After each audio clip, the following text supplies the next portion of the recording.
எனக்கு தெரிஞ்சு உங்களுடைய பழைய இன்டர்வியூஸா இருக்கட்டும், எல்லாத்துலயும் சொன்னது என்னன்னா, நான் எந்த ஒரு கதை சூஸ் பண்ணாலும் ரொம்ப சூஸியா தான் இருப்பேன். ஒரு கதைய கேட்டுட்டு 1 மாசம்லாம் யோசிச்சிருக்கேன் அப்படின்னு சொல்லியிருக்கீங்க. ஹார்ட் பீட் வந்து 4 மாசம். 4 மாசம் யோசிச்சீங்களா? ஆமா. மேம் அது ஒரு பயம் இருக்காதா? ஏன்னா 4 மாசமா யோசிச்சிருக்கிறீங்க. இந்த கேரக்டர் வேற யாருக்காவது நான் பண்ண போயிருச்சுன்னா? மாட்டேன்னு சொன்னது ஹார்ட் பீட். நெறைய வாட்டி நான் பண்ண மாட்டேன், பண்ண மாட்டேன். எனக்கு 100 டேஸ் முடியாது. 100 டேஸ் ஒரே கேரக்டர் நடிக்க முடியாது. எனக்கு போர் அடிச்சிடும். நான் எனக்கு நமக்கு இந்த வொர்க் பண்ணும்போது எனக்கு ஒரு ஆக்ட்ரஸா இருக்கிறதுல வந்து எனக்கு டிஃப்ரெண்ட் வுமனா நடிக்க முடியுது. ஓகே. டிஃப்ரெண்ட் இப்போ ஒரு நாள் டாக்டர் ஆக முடியும், ஒரு நாள் சர்வெண்ட் ஆக முடியும், ஒரு நாள் லவ்வரா.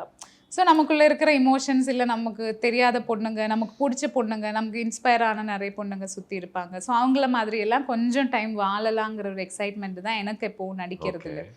ஸோ அப்படி பார்த்தா ஒரே கேரக்டர்ல போகும்போது எனக்கு போர் அடிக்காதாங்கிற ஒரு ஃபீலிங் இருந்துச்சு. அதனால நான் பண்ண மாட்டேன்னு தான் சொல்லி யோசிக்கவே இல்ல.